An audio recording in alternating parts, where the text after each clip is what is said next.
All right, so after Joe Manchin and a handful of other corporate ghouls within the Democratic Party prevented the extension of the child tax credit earlier this year, we basically saw an instant massive spike in child poverty once again. No surprises because, they were basically claiming that this child tax credit lifted millions and millions of children out of poverty. So again, shouldn't be surprised if removing that tax credit has the opposite effect as that. But we are now starting to get an even clearer picture on some data in terms of how absolutely disastrous this policy failure actually was for average families here in the United States. So here from CNBC, they say nearly half of families with kids can no longer afford enough food 5 months after the child tax credit ended. Nearly half of families can no longer afford enough food for their children. Okay, this is in the wealthiest country that has ever existed on the face of the planet. Completely fucking ridiculous, but it's going to get even worse when we remind ourselves of the type of rhetoric that was being used to justify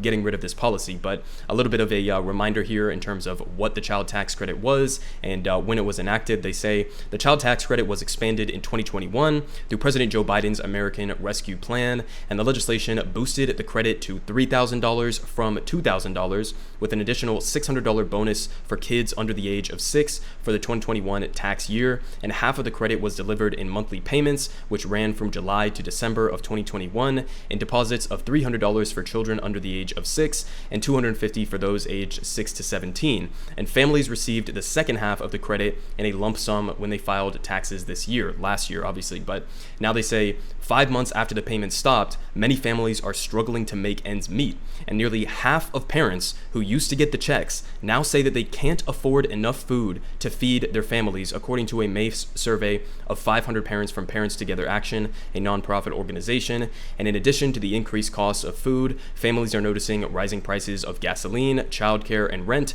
due to inflation, the survey showed. So listen, if you want to talk about the actual material impact that the child tax credit had alone on these families, obviously that was a pretty dramatic slashing of child poverty, at least temporarily. It's obviously a band-aid on the problem of a lack of living wages, a lack of stability for working people in the country generally. But if you look at a policy success like the child tax credit and you say, okay, well, deploying this specific policy slashed child poverty by half, or whatever it was, the specific number that they ended up came out with their analyses on this. If you're able to cut child poverty in half, then you should have looked at that policy and said, okay, maybe we can do double this. Maybe we can do other policies in coordination with this in order to actually slash child poverty by 100%. But instead of doing that, they turned around and not only killed the child tax credit, but also killed every other child care provision that was within Build Back Better. Remember, you had universal pre-K, you had enhanced child care benefits, you had the extension of the child tax credit, you had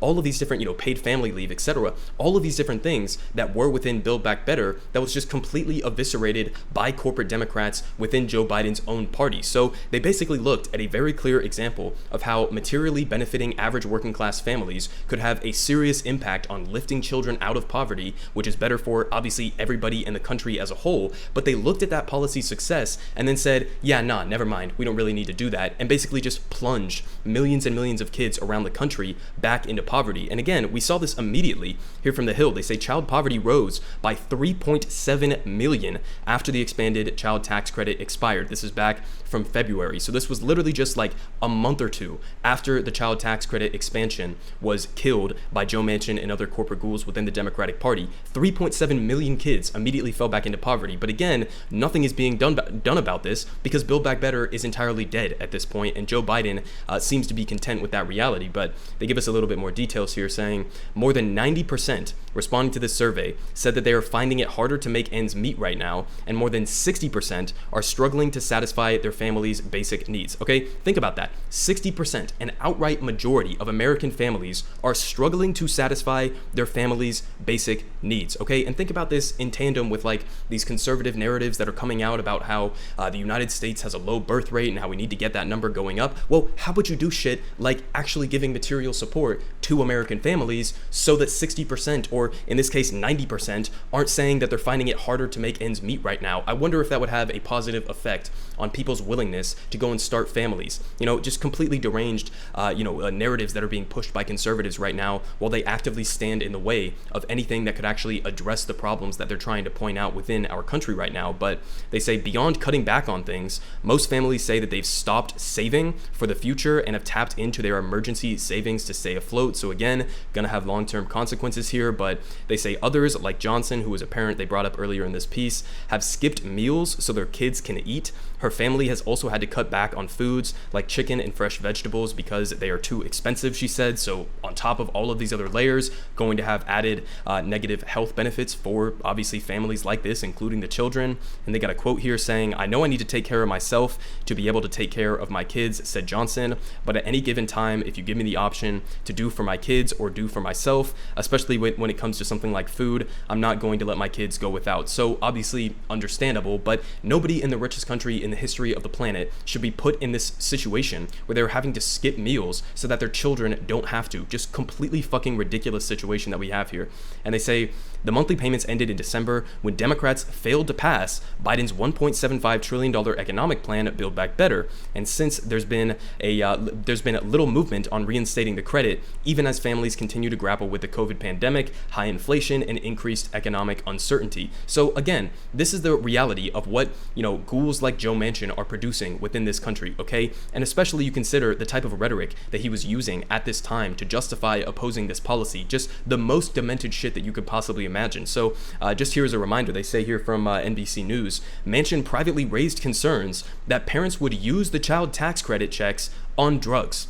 Okay, on drugs, like literally something that Ronald Reagan would have said back in the 80s, okay? Complete ghoul shit here. He was literally putting forward language to suggest that these parents who are now struggling to feed their children because of his policy decisions, he was using rhetoric to imply that they weren't using this money on their children, on, general childcare needs, school needs, or just feeding their children and keeping a roof over their head, but instead implying that they were using this money on goddamn drugs. So again, could you even imagine a more ghoulish and demented response to a policy like this after you saw that it verifiably lifted millions and millions of children back out of poverty? Just completely corrupted to the core. But what else would you expect from Joe Manchin? But it's even worse on top of that when you consider that his home state of West Virginia has one of the highest rates of child poverty in the entire country, and also just poverty in general. But here from 247 Wall Street, they say West Virginia is the 7th highest in terms of child poverty of any state in the entire country. So again, you look at that reality and say,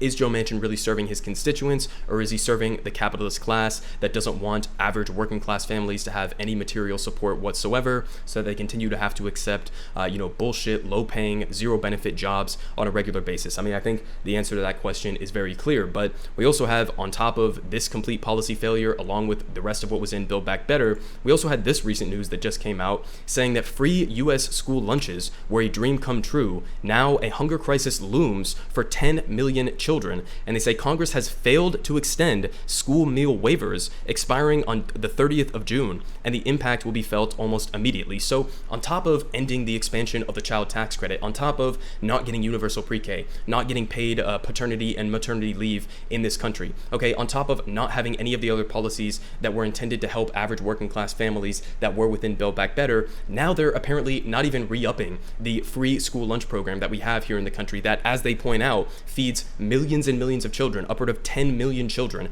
that are using this program that is apparently just going to expire as Congress does absolutely jack shit about it. So again, richest country on the face of the planet, and yet we can't even seem to do the most basic things to take care of our people. But just to finish it off here with a little bit of a political angle, we recently had this statement coming out from Joe Biden. Keep in context that this is obviously an election year. Not that it would be better if it wasn't an election year, but on top of just the the ghoulish situation that we're in terms of serving the capitalist class at the expense of average working class families, you also just have a complete breakdown in any sort of adequate political messaging that has been coming from the Democratic Party and even from the top of the Democratic Party in Joe Biden. So this is just from June 1st, just a couple days ago. They say Biden says that there's nothing he can do to bring down gas or food prices in the near term. Nothing he can do. nothing he can do about the corporations, both within the food sector and the gas sector, that are literally just price gouging Americans while they are recording record profits right now, billions and billions of dollars stacking up into the wallets of Wall Street ghouls, executives, CEOs, and shareholders at the expense of average Americans who are literally at this point not even able to reliably feed their families. So listen, this is the United States right now, the United Corporations of America. We have infinite money, trillions and trillions of dollars that we can dump into the economy to prop up the stock market or to bail out criminal organizations, criminal capitalist organizations within this country. But then when it comes to just giving crumbs to average working class Americans, there is nothing to be seen, even from the supposed left of center party led by Joe Biden, and really more so led by guys like Joe Manchin, because Biden has absolutely no willingness whatsoever to even point out, these types of facts and point out these types of statistics and call out Joe Manchin directly and go to West Virginia and try to put some political pressure on them. But instead of doing any of that or even pretending like he's trying in this situation, Joe Biden is turning around in an election year and saying, sorry, there's nothing I can do about the corporations that are price gouging you and jacking up inflation and ruining the lives of millions and millions of American families across the country right now.